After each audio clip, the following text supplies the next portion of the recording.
Hello students, I hope you all are doing great. This is me Rana's clan. आज मैं Pakistan army में पूछे जाने वाले मोस्ट इंपॉर्टेंट टॉपिक के ऊपर डिस्कस करूंगा, जो कि प्रॉफिट एंड लॉस है। जैसे कि आपको स्क्रीन पे नजर भी आ रहा होगा, प्रॉफिट एंड लॉस ये आर्म फोर्सेस ऑफ पाकिस्तान का कोई भी डिपार्टमेंट हो, चाहे वो पीएमए के अकॉर्डिंग हो, चाहे वो पाकिस्तान एयरफोर्स के अकॉर्डिंग हो, चाहे वो नेवी के अकॉर्डिंग हो, वो एफआईए के अकॉर्डिंग हो या एएसएफ प्रेपरेशंस के अकॉर्डिंग हो।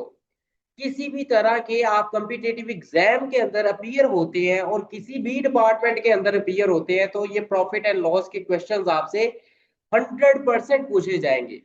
मैथ्स के अंदर ये जो से टॉपिक्स है, मोस्ट इंपॉर्टेंट टॉपिक में से एक कंसीडर किया जाता है। तो इंशाल्लाह ताला आज की इस वीडियो में मैं आप लोगों के साथ वो तमाम टिप्स एंड ट्रिक्स बताऊंगा और शेयर भी करूंगा, जिनको यूटिलाइज करते हुए आप तमाम तरह के प्रॉफिट एंड लॉस के 20 सेकंड के अंदर आंसर दे सकते हैं।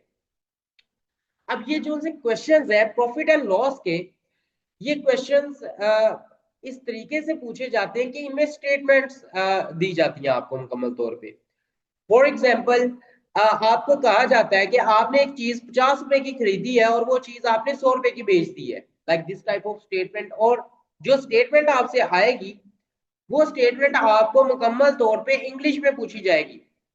अब 99% टू 80% कैंडिडेट्स इधर ही फेल हो जाते हैं, क्योंकि कैंडिडेट्स की इंग्लिश अच्छी नहीं होती। उनको स्टेटमेंट के अंदर क्या पूछा जा रहा है उसी चीज का इल्म नहीं होता। बट इस वीडियो के अंदर इन तमाम तरह की इश्यूज के ऊपर मैं डिस्कस करूंगा। और जिन कैंडिडेट्स की इंग्लिश अच्छी नहीं है, सबसे पहले तो मेरी एडवाइस उनको यही है कि वो अपनी इंग्लिश के ऊपर काम करें। और अगर वो अपनी इंग्लिश पे काम कर रहे हैं और उनकी डेट बहुत करीब आ गई है, तो उनके लिए मैं कुछ ऐसे पॉइंट्स बता देता हूं जिनको वो यूटिलाइज करते हुए अपने प्रॉफिट एंड लॉस के ना सिर्फ क्वेश्चंस को कर सकते हैं, बल्कि उसमें तमाम के तमाम क्वेश्चंस के नंबर्स भी गेन कर सकते हैं। अब ये जो टिप्स एंड ट्रिक्स मैं आपको बताऊंगा, इन टिप्स एंड ट्रिक्स को यूटिलाइज करते हुए आप 200 प्लस एमसीक्यूज भी इसको सॉल्व कर सकते हैं इन्हीं टिप्स एंड ट्रिक्स के अकॉर्डिंग। अब देख लेते हैं कि हमारे पास प्रॉफिट एंड लॉस के क्वेश्चंस होते कैसे हैं, उनको पूछा कैसे जाते हैं और उसमें क्या चीजें होती है। सबसे पहले, why profit and loss is important, क्यों इंपॉर्टेंट है। सबसे पहले तो ये बात कर लेते हैं ना, इसकी वजह क्या है पूछने की। What is the cause and reasons to ask these type of questions. पहले फ्रीक्वेंटली आस्क्ड, ये बहुत ज्यादा पूछे जाते हैं, फ्रीक्वेंटली आपसे पूछे जाएंगे और ये पाकिस्तान आर्मी के अंदर तो रेपिटेटिवली पूछे जा रहे हैं पीएमए 158 के अंदर। और जो 99% कैंडिडेट्स हैं, वो तमाम के तमाम कैंडिडेट्स यही कह रहे हैं, मैथ्स के अंदर दूसरे पोर्शंस को कम पूछा जा रहा है, ज्यादातर इस पोर्शन को हमसे पूछा जा रहा है। जितने भी एग्जाम क्लियर करके आ रहे हैं और अपना एक्सपीरियंस देते जा रहे हैं, one of the most recurring mathematics topic across all basic academic and intelligence screening। ठीक है, इंटेलिजेंस का ये one of the most important topic है पूछा जाने वाला।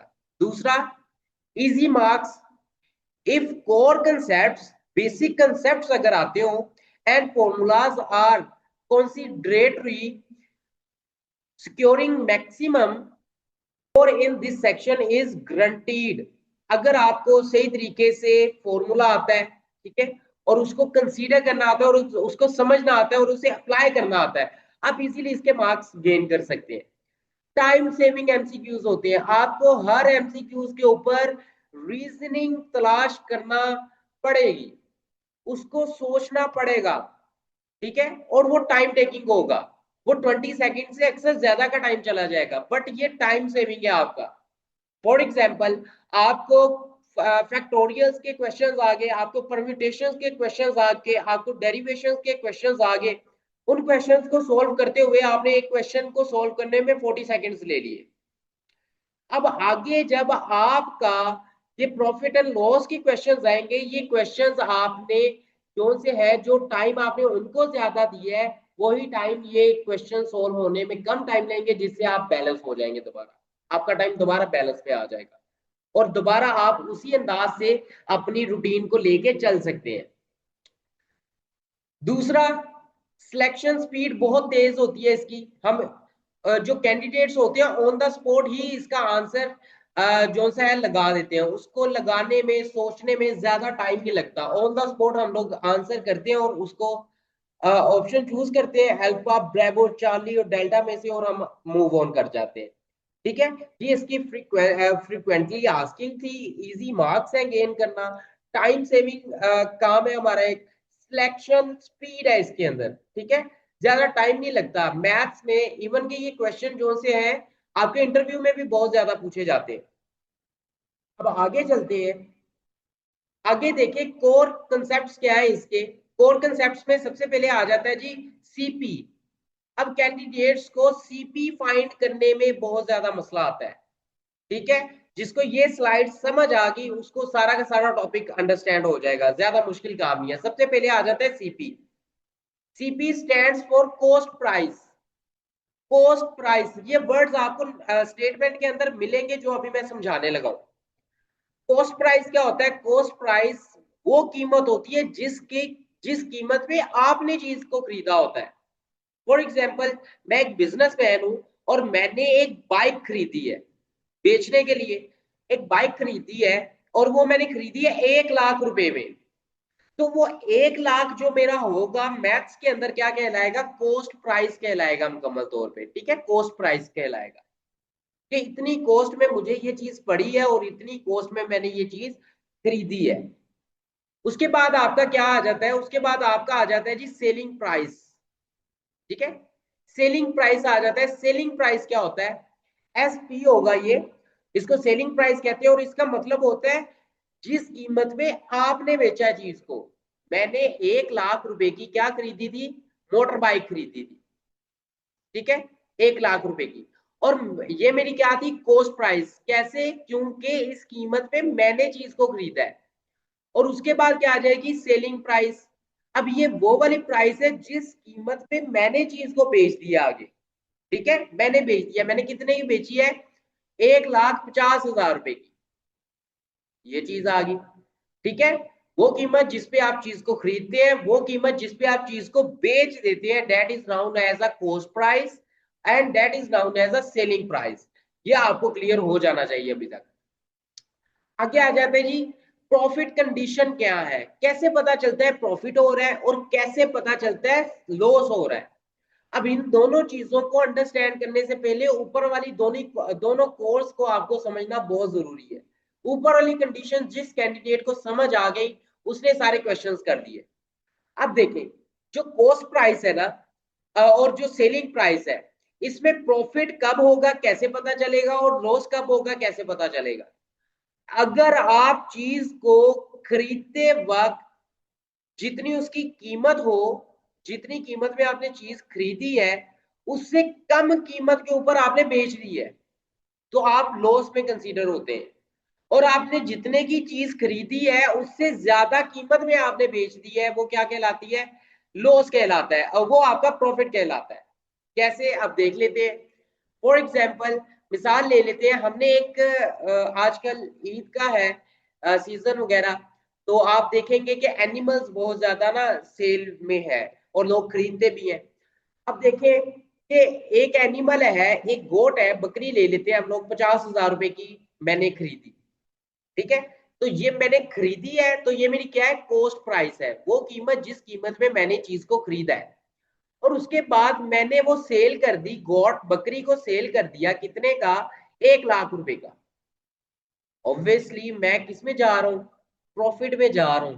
खरीदी मैंने 50,000 की है, बेच मैंने 1 लाख रुपए की दी है। ऑब्वियसली प्रॉफिट ही है, कम में खरीद रहा हूँ ज्यादा में बेच रहा हूँ। अब दूसरी लॉस की कंडीशन पे आ जाते हैं। लॉस क्या होगा? लॉस में देखा जाए तो लॉस किस तरीके से देखेंगे? मैंने जो सी बकरी है खरीदी है 1 लाख रुपए की। ठीक है, जो मैंने खरीदी है, कॉस्ट प्राइस मेरी जो सी है 1 लाख रुपए है, और सेलिंग प्राइस जो मेरी आ जाएगी वो कितनी आ जाएगी? 50,000 रुपया। ठीक है, 50,000 रुपया आ जाएगा। अब मैं इसको दूसरे कलर से शो करता हूं और समझने की कोशिश करते हैं कि मैं कहना क्या चाह रहा हूं। तो देखें, जो मैंने खरीदा है चीज को, जिस प्राइस के ऊपर खरीदा है, मैंने खरीदा है 1 लाख रुपए के ऊपर। बट उससे मैं बेच रहा हूं कितने की, 50,000 रुपए के ऊपर। खरीदा लाख रुपए का है, बेचा मैंने 50,000 रुपए का है। मैं प्रॉफिट में हूं या लॉस में? कॉमन सेंस है, कॉमन सेंस है, मैं लॉस में हूं। खरीद मैं महंगा रहा हूं और बेच मैं सस्ता रहा हूं, तो ऑब्वियसली मैं किस में आ जाऊंगा, लॉस में आ जाऊंगा। अब इसकी कंडीशंस को अंडरस्टैंड करते हैं। Establish when selling price is greater than cost price. ठीक है, जब आपकी सेलिंग प्राइस ज्यादा हो कॉस्ट प्राइस से, तो आप किस में होते हैं, प्रॉफिट में होते हैं। ठीक है, अगर आप बेच ज्यादा पैसों में रहे हैं और खरीद कम पैसों में रहे हैं, तो आप प्रॉफिट में हैं। अगर आप खरीद ज्यादा पैसों में रहे हैं और बेच कम पैसों में रहे हैं, तो आप लॉस के अंदर है। कॉमन सेंस, इजी है बहुत ज्यादा। ठीक है, इसको अब दो तीन एग्जांपल्स में आपको और दे देता हूं मजीद आसान होने के लिए। आप लोगों ने एक लैपटॉप खरीदा है और वो लैपटॉप की जो कीमत है वो कितनी है जी, 50,000 रुपया। खरीदा आपने 50,000 रुपए का। अब वो जो सा लैपटॉप है आपने बेच दिया है 30,000 रुपए का। खरीदा 50,000 का है, बेच 30,000 का दिया है। अब ऑब्वियसली खरीद में 50,000 का रहा हूं और बेच में 30,000 का रहा हूं, तो मेरी कितनी हो जाएगी, मेरी जो सी कंडीशन होगी वो लॉस के अंदर होगी। ठीक है, खरीद महंगा रहा हूं, बेच में सस्ता रहा हूं। अब अगली देख लेते हैं, एक चेयर है। एक चेयर मैंने खरीदी है 5,000 की और बेच मैंने 20,000 की दी है। ऑब्वियसली मैं लो प्रॉफिट में हूँ। खरीद कम पैसे में रहा हूँ 5,000 में, बेच मैं महंगी रहा हूँ 20,000 की, मैं प्रॉफिट में चला गया हूँ। ठीक है, ये इस तरह की सिचुएशंस आपको देखने में मिलेगी। क्वेश्चंस करेंगे मजीद क्लियर हो जाएगा ये चीज। आगे चलते हैं जी। अब इंपॉर्टेंट फॉर्मूलाज क्या है? ठीक है, ये प्रॉफिट एंड लॉस के ऊपर आज हम बात नहीं करेंगे, परसेंटेजेस के ऊपर इसकी। ठीक है, आज हम जस्ट बात करेंगे प्रॉफिट के ऊपर और हम बात करेंगे लॉस के ऊपर। अब प्रॉफिट क्या चीज है और लॉस क्या चीज है, इसको देख लेते हैं। जो आपके पास प्रॉफिट होता है ना, जब आपने प्रॉफिट को देखना होता है, अगर आपकी सेलिंग प्राइस ज्यादा हो और कॉस्ट प्राइस कम हो, तो आप सेलिंग प्राइस में से कॉस्ट प्राइस को माइनस कर देंगे, तो आप किस में आ जाएंगे, प्रॉफिट में आ जाएंगे। अगर आपकी आपका जो सा लॉस है, ठीक है, यानी कि जो आपकी कॉस्ट प्राइस है वो ज्यादा है और सेलिंग प्राइस कम है, इसको इस तरीके से समझ लेते हैं, हमेशा ज्यादा में से कम माइनस होता है, सिंपल। ठीक है, ज्यादा में से कम माइनस होता है ना, शुरू से हमने यही देखा है कि 100 में से 50 माइनस हो सकते हैं, 50 में से 100 माइनस नहीं हो सकते। इसको उसी सेंस में जाके हमने देखना है। अब 50 रुपए के में से 100 माइनस होंगे। अब हमने बस ये अंदाजा लगाना है, ये देखना है स्टेटमेंट के अंदर कि बड़ी रकम ज्यादा कौन सी है। अगर कोई रकम ज्यादा है तो उसमें प्रॉफिट कौन सा है, ठीक है, यानी कि सेलिंग प्राइस कौन सी है।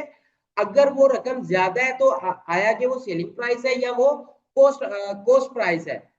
अगर कॉस्ट प्राइस ज्यादा हो तो लॉस में है, अगर सेलिंग प्राइस ज्यादा हो तो हम लोग प्रॉफिट के अंदर कंसीडर किए जाएंगे। अब इसको आगे देख लेते हैं, हम लोग आगे की तरफ चलते हैं। इसमें देखो, वो कह रहा है अ मिलिट्री ऑफिसर, एक मिलिट्री का ऑफिसर है, buy buy basic uniform equipments for ₹800। एक ऑफिसर है मिलिट्री का, उन्होंने जो सा है यूनिफॉर्म्स खरीदी है, बेसिक इक्विपमेंट्स होती हैं जो यूनिफॉर्म्स की होती हैं, वो 800 रुपए में खरीदी है। अब इसके अंदर आइडेंटिफिकेशन, सबसे पहले 800 है क्या चीज, ये फाइंड करना बड़ा जरूरी है। जो 800 रुपया है वो मेरी क्या है जी, कॉस्ट प्राइस। ये वो प्राइस है जिसके ऊपर मैंने चीज को खरीदा है। ठीक है, फिर उसी आर्मी ऑफिसर ने and sell it to a cadet, उसी आर्मी ऑफिसर ने वो चीज सेल कर दी है एक कैडेट को, कितने रुपए की, 1,000 रुपए की। खरीदी उन्होंने 800 रुपए की है, बेच उन्होंने 1,000 रुपए की दी है। Find the total profit. अब वो डायरेक्ट ही आपसे पूछ रहा है। अब तो ये और इजी हो गया ना, क्वेश्चन ज्यादा इजी हो गया है। पहले हमने ढूंढना था प्रॉफिट बताए या लॉस बताए, अब डायरेक्ट ही उसने बता दिया हमें कि आप लोगों ने प्रॉफिट बताना है। ऑब्वियसली जो ज्यादा रकम होगी वो सेलिंग प्राइस होगी और जो कम रकम होगी वो कॉस्ट प्राइस होगी। कैसे मुझे पता चला, टोटल प्रॉफिट की वजह से। प्रॉफिट मैंने इसमें फाइंड करना है। तो कॉस्ट प्राइस मेरे पास कितनी है, 800 रुपया। सेलिंग प्राइस मेरे पास कितनी है, 1,000 रुपया। तो प्रॉफिट का जो फॉर्मूला है, प्रॉफिट का अभी हमने फॉर्मूला पिछली स्लाइड में पढ़ा है, वो था सेलिंग प्राइस में से अगर मैं कॉस्ट प्राइस को माइनस कर दूं तो मेरे पास प्रॉफिट आ जाता है। सेलिंग प्राइस मेरे पास कितनी है, 1000 रुपया, माइनस कर दिया कॉस्ट प्राइस मेरे पास कितनी है, 800 रुपया। ठीक है, यहाँ पे एक और जीरो आ जाएगा 1000 के लिए। तो 1000 में से 800 माइनस किया तो मेरे पास 200 आ गया। यानी कि उस ऑफिसर को इक्विपमेंट्स के खरीदने के ऊपर 200 रुपए का मुनाफा हुआ। ठीक है, तो ये हमें प्रॉफिट का इस तरीके से पता चल गया। अब दूसरा देखिए, वैसे भी आपको एक कंसेप्ट बताया था, अगर सेलिंग प्राइस ज्यादा हो और कॉस्ट प्राइस कम हो तो आप हमेशा प्रॉफिट में होते हैं। ये दूसरे स्टेप में उसने यही कंडीशन के बारे में बताया, और तीसरे स्टेप में उसने फॉर्मूले को अप्लाई कर दिया। आगे चलते हैं।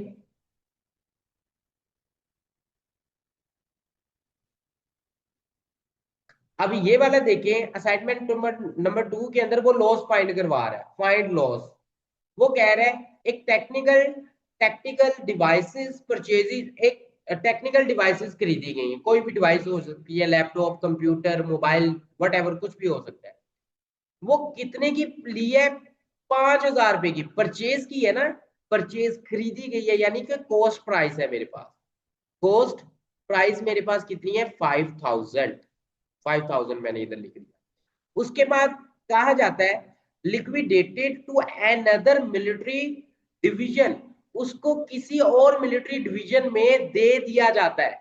ठीक है, मुकम्मल तौर पे दे दिया। मसलन कि उन्होंने कोई चीज खरीदी तो दूसरी डिव जोन सी थी मिलिट्री की या दूसरी कोई कोर थी, उन्होंने उससे वो चीज मांग ली और उन्होंने उस चीज को उन्हें 4500 रुपए का बेच दिया। ठीक है, लिक्विडेशन रख के कि जितनी देर आपके पास रही है उसके बाद इसकी कीमत ये हो जाती है। इसको लिक्विडेटेड चीज को देखने की जरूरत नहीं है, बस आप ये देखें कि खरीदी मैंने 5000 की है और बेच मैंने 4500 रुपीज की दी है। सबसे पहले आइडेंटिफाई करते हैं, इसमें लॉस है, स्टेटमेंट में खुद वो बता रहा है हमें। तो कॉस्ट प्राइस मेरे पास कितनी है, 5000 माइनस सेलिंग प्राइस कितनी है मेरे पास, 4500। 5000 को अगर मैं माइनस कर दूं 4500 रुपीज में से, तो मेरे पास आंसर कितना आ जाएगा, 500। ठीक है, अब ये वो 500 है जो मुझे लॉस की तरफ लेके जा रहा है। ठीक है, मैंने 5000 की खरीदी है, बेची मैंने कितने की है, 4500 रुपए की। तो ऑब्वियसली मैं किसकी तरफ जा रहा हूँ, लॉस की तरफ जा रहा हूँ। और दूसरा हमने कंडीशन जो अप्लाई करनी है स्टेप 2 के अंदर, वो यही बता रहा है अगर आपकी कॉस्ट प्राइस ज्यादा हो और सेलिंग प्राइस कम हो तो ऑब्वियसली आप किस में होते हैं, लॉस के अंदर कंसीडर किए जाते हैं। आगे चलते हैं मजीद। इससे आगे देखा जाए तो इनिशियल टेस्ट की एक प्रैक्टिस कर लेते हैं हम लोग। An officer cadet purchases a tactical compass for rupees 120 and sell it to another cadet for rupees 150, calculate the profit. अब दोबारा वो प्रॉफिट बता रहा है। जो हमारे पास 120 रुपीज है, ये मेरी कॉस्ट प्राइस है। लाइक एक कैडेट मैं हूं और एक मेरा फ्रेंड है। मैंने कॉस्ट प्राइस मैंने जो खरीदी थी 120 रुपए की खरीदी थी, फिर मेरा कैडेट दोस्त कहता है ये मुझे भी पसंद आ गई है, इस तरह करें आप मुझे दे दें, आप कोई और दे लीजिएगा। उसने कहा मैं इसके पैसे आपको 150 दे देता हूँ। अब मुझे पता चल रहा है कि मैं इसको 120 में से 150 को क्या कर दूंगा, माइनस कर दूंगा, तो मेरे पास आंसर कितना आ जाएगा, 30 रुपीज आ जाएगा। ठीक है, 30 रुपये आ जाएगा। अब 30 रुपये इधर मेरे पास क्या है जी, प्रॉफिट की प्राइस है। इधर आपको परसेंटेज का दिया है, परसेंटेज का इस क्लास में डिस्कस नहीं करेंगे, अगली पार्ट 2 के अंदर डिस्कस कर लेंगे।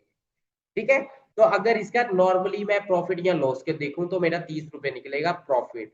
ठीक है, क्योंकि मैंने खरीदी 120 की है और बेची मैंने 150 रुपए की। आगे चलते हैं।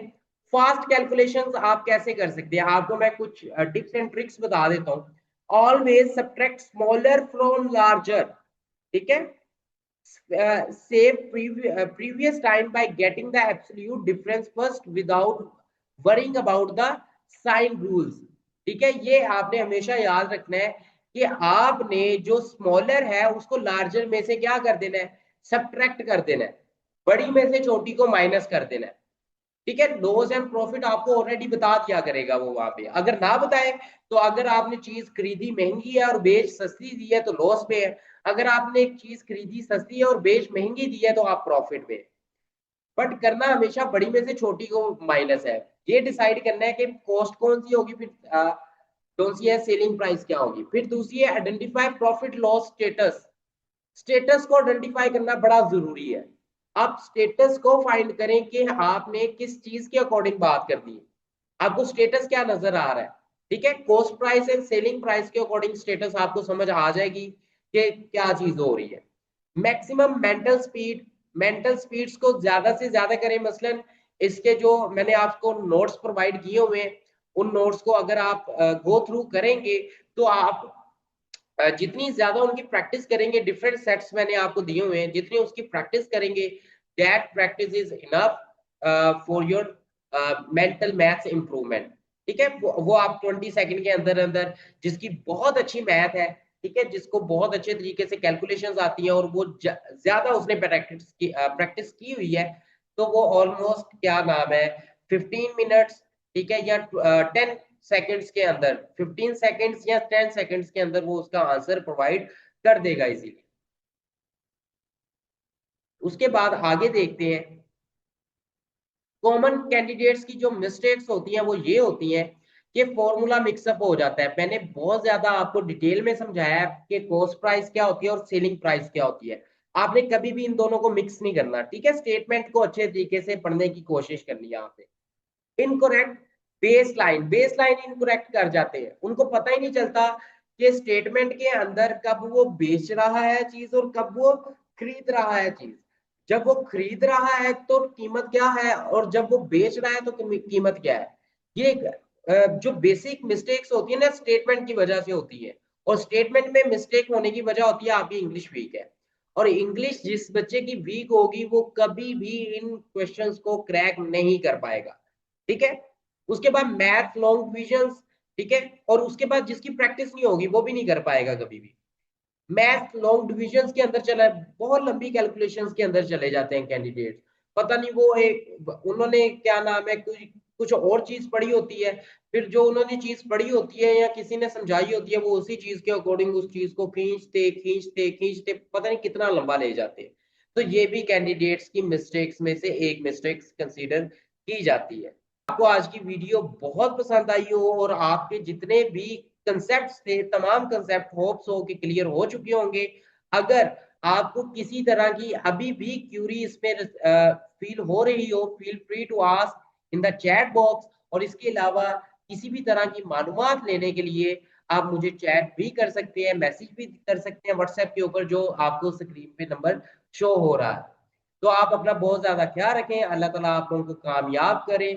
पाकिस्तान जिंदाबाद।